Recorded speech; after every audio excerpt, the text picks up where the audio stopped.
Salut, c'est Sonia Chaîne. Bienvenue dans Instant Présent de Dieu avec la Rhapsodie des réalités. Comment est-ce que vous allez? J'espère que vous passez une bonne semaine.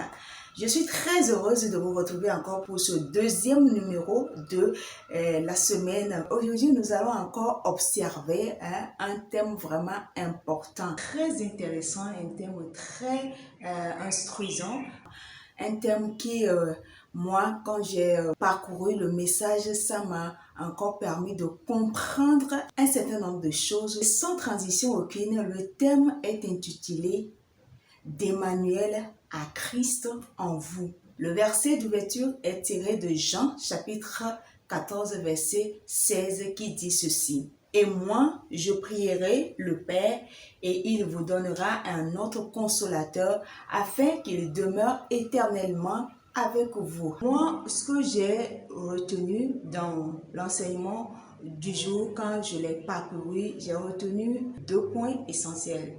Le premier, c'est que Emmanuel était l'espérance de l'Ancien Testament, c'est-à-dire que Dieu est venu sur la forme de l'être humain pour sauver les siens. Malheureusement, quand il est venu parmi eux, les siens ne l'ont pas reconnu. Ils ont tout fait pour l'éliminer. Ce que moi j'ai compris par ce comportement d'incrédulité du peuple de Dieu, c'est qu'ils n'arrivaient pas à concevoir que le Dieu qu'eux ils connaissent, le Dieu qu'ils craignent, le Dieu qu'ils adorent, puisse venir sous la forme d'un être humain. Et donc, c'était vraiment difficile pour eux d'accepter cette promesse-là de Dieu qui est Emmanuel, Dieu avec nous.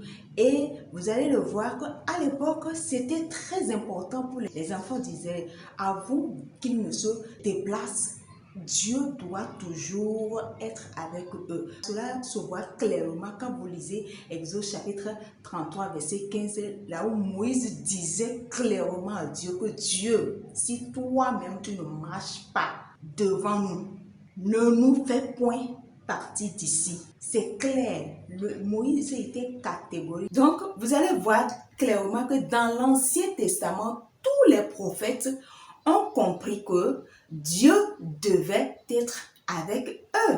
Même quand il s'agirait d'aller sur les fronts, d'aller combattre l'ennemi, ils consultent toujours Dieu. L'autre point, c'est que le christianisme, sinon l'évangile de Jésus-Christ que nous connaissons, ce n'est plus Emmanuel.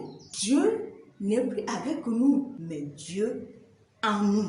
Et c'est ce que nous voyons dans Jean 14, verset 16, là où Jésus-Christ même faisait cette promesse-là, cette déclaration-là à ses disciples avant de quitter ce monde. Il leur disait, et moi je prierai le Père et il vous enverra un autre consolateur, le Saint-Esprit, afin qu'il demeure éternellement avec vous. Il ne s'arrête pas par là. Si vous poursuivez la lecture dans le 17e verset, c'est ce qui explique en réalité l'essence du christianisme aujourd'hui. Il a dit, l'esprit de vérité que le monde ne peut recevoir parce qu'il ne le voit point et il ne le connaît point.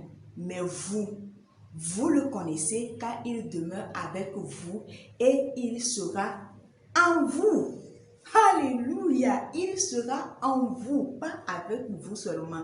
Il est avec vous, mais il sera en vous. Là, nous voyons clair que nous ne sommes plus dans le système de Dieu avec nous, mais Dieu en nous, ou bien Christ en nous. Le Saint-Esprit apporte la présence de Dieu, donc toute personne qui a confessé Christ, qui a reçu le Saint-Esprit, vit automatiquement dans la présence de Dieu, a Christ en lui, est maintenant devenu le quartier général du Saint-Esprit. Donc, ce n'est plus la peine de prier, oh Dieu, montre-moi ta face, oh Dieu, sois avec moi, oh Dieu, tu es où Dieu, il est là, à l'intérieur de toi. On voit clairement que la vision de Dieu, c'est la partie du verset 17e qui dit, il sera en vous.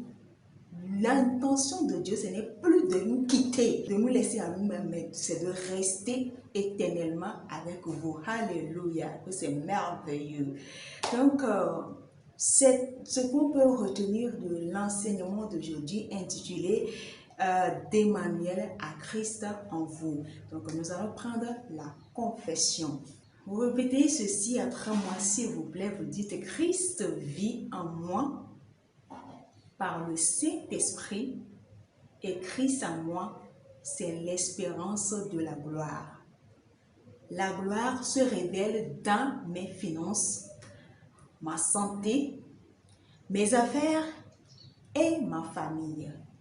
Christ en moi est mon assurance de prospérité, de succès, de victoire et de domination. Alléluia, gloire à Dieu. Pour une étude approfondie à l'enseignement du jour, nous allons lire Colossiens chapitre 1, versets 26 à 27, 1 Corinthiens chapitre 3, verset 16, 1 Corinthiens chapitre 6, verset 19. Maintenant, pour une étude de la Bible en un an, les versets sont Matthieu chapitre 26, versets 57 à 75 et Exode, les chapitres 36 et 37. Maintenant, pour une étude de la Bible en 2 ans, vous allez lire Actes chapitre 16, verset 19 à 28 et Psaume chapitre 7 et chapitre 8. Alléluia. Et si vous n'avez pas fait de Jésus votre sauveur Seigneur personnel, et encore la prière du salut, vous allez dire: Ô Seigneur Dieu, je crois de tout mon cœur en Jésus-Christ, Fils du Dieu vivant. Je crois qu'il est mort pour moi et Dieu l'a ressuscité des morts. Je crois qu'il est vivant aujourd'hui. Je confesse de ma bouche que Jésus-Christ est le Seigneur de ma vie à partir d'aujourd'hui. Par lui et en son nom, j'ai la vie éternelle. Je suis né de nouveau. Merci Seigneur d'avoir sauvé mon âme. Je suis désormais enfant de Dieu. Alléluia. Nous sommes arrivés à la fin du rendez-vous de ce jour. Aimez la vidéo, partagez-la, laissez des commentaires, faites des suggestions, activez la cloche de notification pour ne pas rater notre prochaine publication et abonnez-vous aussi à la page. Donc si Jésus tarde à revenir, je vous donne rendez-vous sur vendredi et je vous dis au revoir.